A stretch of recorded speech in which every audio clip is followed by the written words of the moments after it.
Shalom! Today we're going to study the delightful book of Tobit.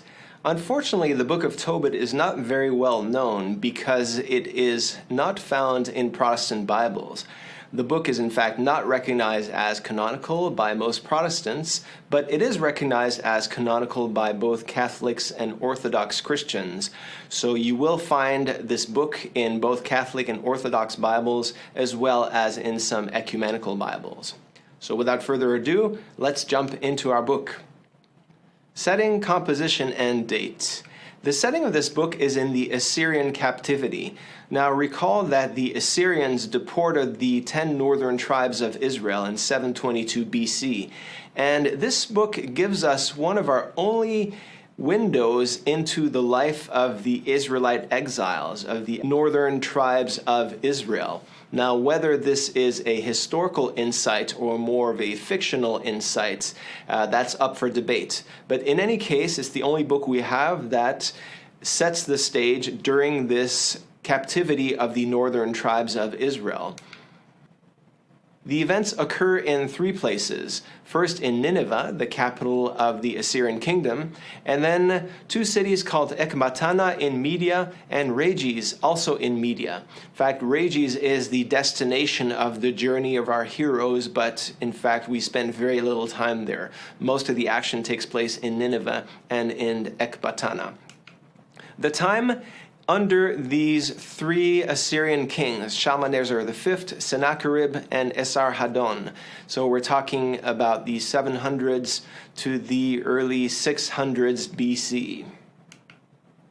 Now the big question is, what kind of a book is the book of Tobit? Is it history? Is it fiction or a romance, or is it perhaps a sapiential narrative, meaning a wisdom book? Now, normally this is not considered to be a wisdom book, but certainly the book has many wisdom themes and in fact many connections with some of the wisdom books we have studied so far.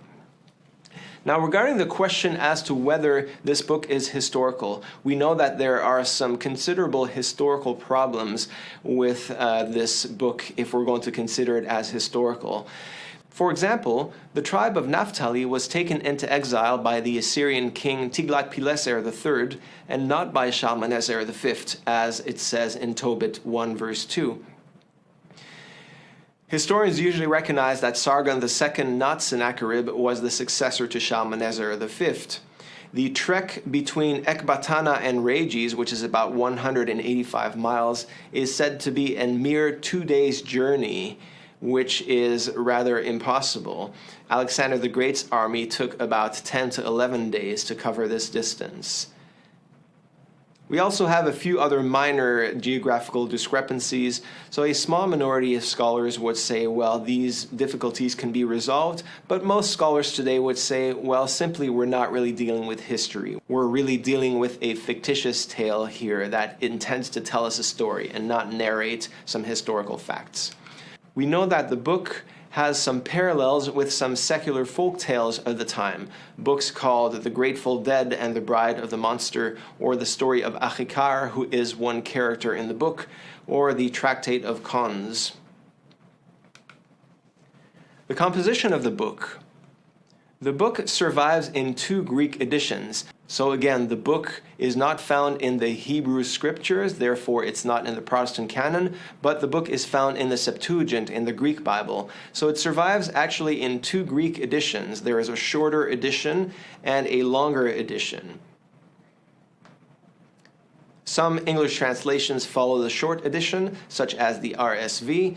Other English translations follow the longer edition, such as the NRSV, the NAB, the New Jerusalem Bible, and others. So it makes it a little bit confusing if you're reading the book using different translations, especially if you're using the RSV, which follows the shorter version.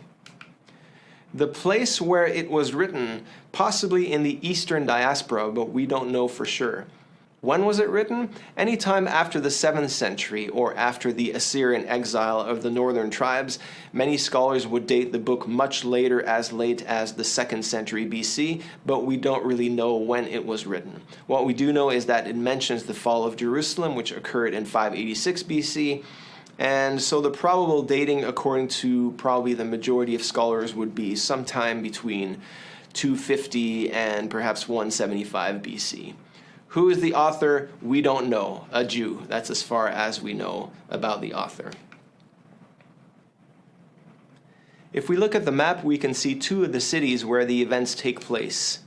So here is Nineveh, the capital of the Assyrian kingdom, and here is Ecbatana, where we see the wedding taking place between Tobiah and Sarah. Rages is even further to the east of that, so that's not even on the map. And on the bottom here, you can see our Assyrian kings. And as we said, Shalmaneser V, Sennacherib, and Esarhaddon are the ones that are mentioned in the book of Tobit. What is the theology of this book? The book is very interested in cultic worship. We're dealing with some pious Jews who are living abroad in exile. And so at the very beginning of the book, we see Tobit, who is very concerned about worshiping God rightly, observing the dietary laws, and really remaining faithful to God even in the midst of exile. So this is exemplified in Tobit's very pious living, which he passes on really to all of his family. He's very concerned about care for the poor and almsgiving. He's concerned about burying the dead, duty towards parents and kin, endogamy, which means to marry within your tribe. Hospitality is very important, dietary regulations, and personal piety and prayer. So you will find all of those themes referring to pious living in the book of Tobit.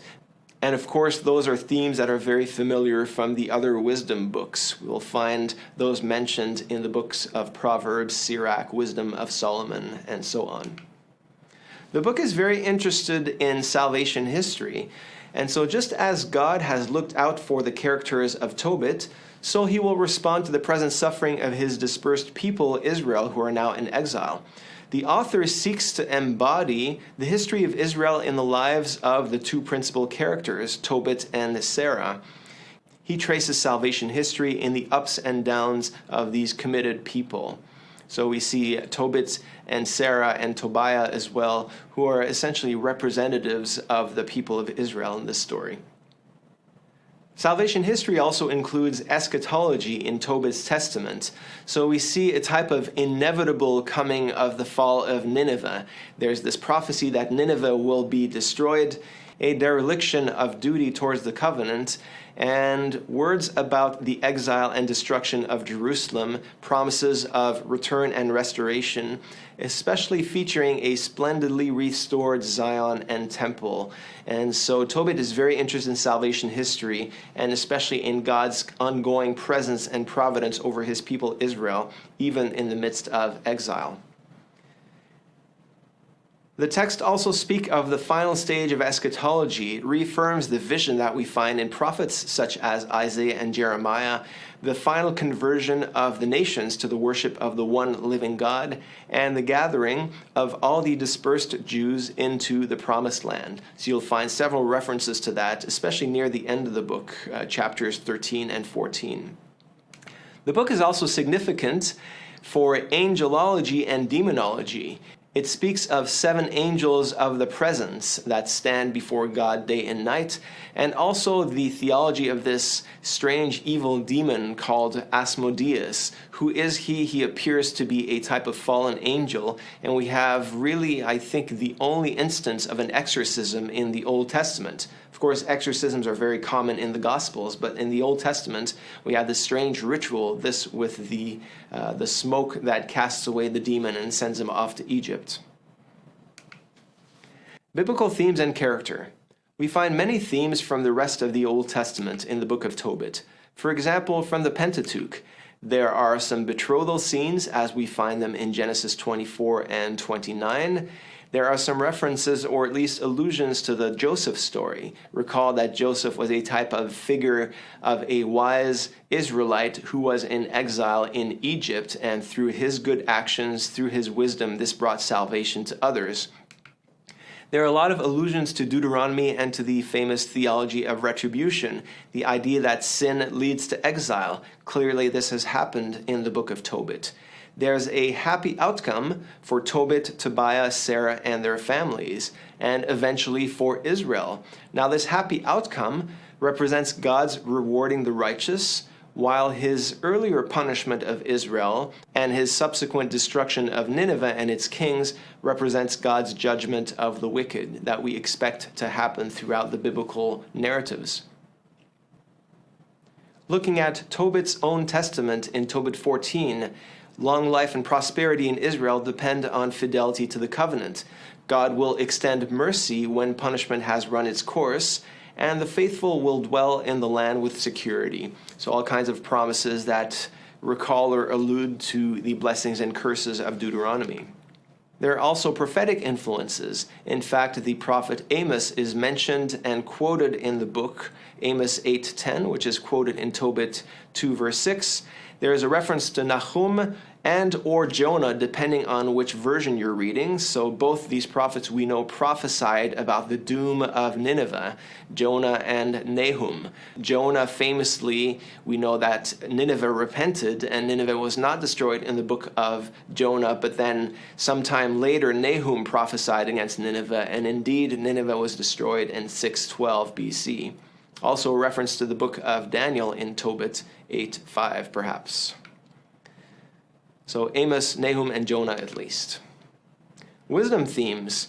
This book perhaps alludes to Job's sufferings, just as in Job we see a righteous man who suffers great afflictions. So in the book of Tobit we see the people of Israel that suffer collectively, and especially this righteous man Tobit, who does really his best to observe God's commandments, and it seems like trouble strikes again and again and again until finally we see this happy end at the end of the book. So God is ultimately faithful to Tobit just as he was faithful to Job. There are many motifs that draw from the book of Sirach, such as the exhortation to bury one's parents, to take care of one's father and mother. We'll find that in Sirach 3 verse 12. Giving alms, and especially giving alms to the righteous. For example, Tobit 4 verse 7, give alms from your possessions to all who live uprightly. So there's a type of discrimination in Tobit that we find also in Sirach, that you should give alms really to those who are righteous. You shouldn't give alms to those who are thoroughly wicked and those manifest sinners who show no interest in repenting from their sin. Tobit 4 verse 17, place your bread on the grave of the righteous, but give none to sinners. So there's a similar thing. You want to feed those who are poor and destitute, but not the overt sinners. Character of the book. The book of Tobit is truly delightful because there's a lot of irony in the book. Often this irony comes at the price of suspense. So we have a few spoilers in the book that basically tell us right off the bat how the story is going to end. So if you're looking for a cliffhanger, this is not the book to read because we're told in advance, we're given these spoilers. For example, in Tobit 3:16 or Tobit 6 verses 6 to 8. So we lose the tension because of the spoilers, but the spoilers give us some insights into the irony of the plot, of the characters and the names of the characters and the message of the book. So the names of the characters are really quite humorous and very interesting. This is where we find a lot of irony. For example, both names Tobiah and Tobit mean essentially the Lord is my good, and it seems like the Lord is not always very good to them. We see Tobit's wife, Anna. Her name means grace, but in fact she's pretty critical and sharp-tongued towards her husband. We have Raguel. His name means friend of God, but he's out there digging a grave for Tobias as he's getting ready for his wedding night. The virtuous and lovable Sarah, which means princess, hardly seems to be in control, plagued by this demon and thoughts of suicide. And then we have her mother, Edna, and her name means pleasure. She seems anything but happy. So we see that all the names in Tobit are really quite ironical. So here's the outline of our book.